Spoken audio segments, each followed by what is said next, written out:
Spectral series of hydrogen ஆட்டம்.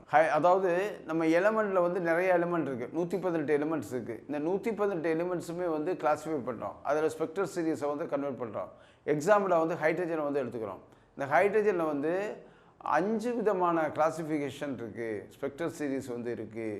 ஒன்று லைமன் series, இன்னொன்று Palmer series, இன்னொன்று பச்சன் சீரிஸு, இன்னொன்று பிராக்கெட் சீரிஸு, ஃபிஃப்த்து ஒன்று வந்து பீஃபன் சீரிஸு. இந்த மாதிரி 5 விதமான சீரிஸ் இருக்குது. இந்த 5 விதமான சீரிஸை தான் நம்ம என்ன சொல்கிறோம்னாக்கும் ஸ்பெக்ட்ரல் சீரிஸ் ஆஃப் ஹைட்ரஜன் ஆட்டம்னு வந்து நம்ம சொல்கிறோம். ஓகே, இப்போ பார்க்குறோம் இந்த spectral series of hydrogen atom பற்றி டிஸ்கஸ் பண்ணுறோம். அப்போ லைமன் சீரிஸ்னால் என்ன, பால்மர் சீரிஸ்னால் என்ன, பச்சன் சீரிஸ்னால் என்ன, பிராக்கெட் சீரிஸ்னால் என்ன, பீஃபன் சீரிஸ்னால் என்ன அப்படின்னு வந்து தெளிவாக பார்க்க போகிறோம்.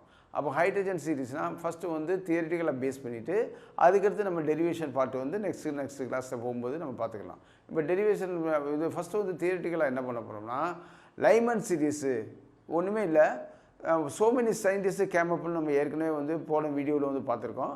அந்த வீடியோவில் பார்க்கும்போது நம்ம சொல்லியிருக்கோம் 5 விதமான சயின்டிஸ்ட் வந்து ஒன் பை ஒன்னாக வந்திருக்காங்க. அவங்க வந்து என்ன பண்ணுறாங்கனாக்கும், ஒரு ஆர்பிட்லேருந்து எலக்ட்ரான் வந்து அடுத்த ஆர்பிட்டுக்கு ஜம்ப் பண்ணும்போது எனர்ஜி லெவலில் வந்து சேஞ்சஸ் ஏற்படும் சொல்லியிருக்காரு. ஜே தாம்சன் அப்படி தான் சொல்லியிருக்காரு.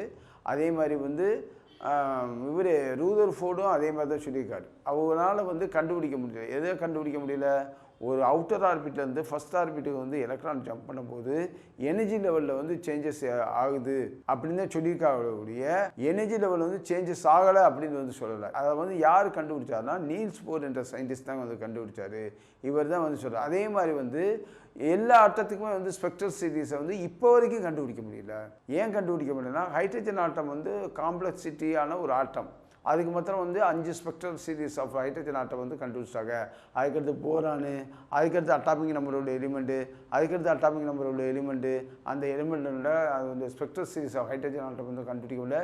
இப்போ வரைக்கும் ட்ராபேக்ஸாக இருக்குது. அது வந்து சோமர்ஃபீல்டாக இருக்கட்டும் அல்லது மோஸ்ட்லியாக இருக்கட்டும், இந்த மாதிரி சயின்டிஸ்ட் தான் வந்து இது வரைக்கும் கம்ப்ளீட்டாக வந்து கண்டுபிடிக்க முடியல. அதனுடைய விளைவாக வந்தது ஜீமன் எஃபெக்ட்டு, ஸ்டார்க் எஃபெக்ட்டு அப்படின்ற 2 விதமான எஃபெக்ட் வந்துச்சு. அப்போ வந்து லைமன் சீரிஸ்ன்னு சொல்லும்போது ஒன்றுமே இல்லை, ஒரு சைக்கிள் வீல் இருக்குது. சைக்கிள் வீடு வந்து பெடலை வச்சு மிதிக்கும் போது எப்படி வந்து எனர்ஜி வந்து கொடுத்தா அந்த சைக்கிள் வீடு வந்து மூவ் ஆகுமோ, அதே மாதிரி தான் எலக்ட்ரான் வந்து அந்த எனர்ஜி கொடுத்தா தான் வந்து அந்த சர்க்கியூட்டில் வந்து மூவ் ஆகும், இல்லாட்டி மூவ் ஆகாது அப்படின்னு சொன்ன ஸ்டேட்மெண்ட் வந்து J Thomson statement, Rutherford statement. அடுத்த வந்த ஸ்டேட்மெண்ட் வந்து நீல்ஸ் போர் வந்து என்ன சொல்கிறாருனாக்கும், இதுதான் கிடையாதுன்னு சொல்லிட்டு அவர் புதுசாக வந்து ஆர்பிட்டல் ஆங்குலர் மூமெண்டம் ஒரு தியரி எடுத்து அந்த தியரி மூலமாக தான் நம்மளுக்கு இந்த ஸ்பெக்ட்ரல் சீரிஸ் ஆஃப் ஹைட்ரஜன் ஆட்டத்தை வந்து கன்ஃபார்ம் பண்ணுறாரு. அதுதான் வந்து Lyman series, Balmer series, Brackett series, Paschen series, Pfund சீரிஸ்ன்னு சொல்லி 5 விதமான சீரிஸை கொடுக்குறாரு. அந்த சீரிஸுடைய விளக்கம் ஃபுல்லாக வந்துருந்து ஒவ்வொன்றும் ஒவ்வொரு இதில் ஒன்று வந்து அல்ட்ரா வயலட் ரேடியேஷன் நடக்கும், இன்னொன்று இன்ஃப்ராரெட் ரேடியேஷன் நடக்கும், இன்னொன்று விசிபிள் ரேடியேஷன் நடக்கும். இந்த மாதிரி வந்து 5 சீரீஸுமே வந்து நடக்குது.